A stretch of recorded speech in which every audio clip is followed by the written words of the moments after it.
వ్యవసాయ బాయికి కరెంటు కోసమని బ్యాంకులో నా మొగుడు అప్పు తెచ్చినాడు.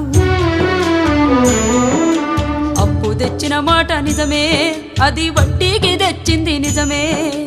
అప్పు తెచ్చిన మాట నిజమే, అది వడ్డీకి తెచ్చింది నిజమే.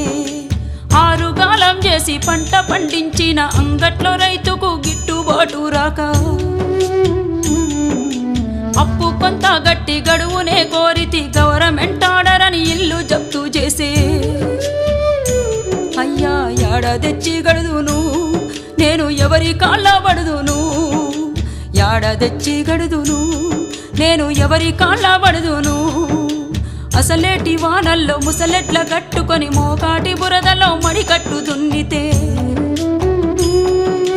గరిసెలెవరివి నిండెరో గంగన్న కడుపులెవరివి గాలెరో, గరిసెలెవరివి నిండెరో.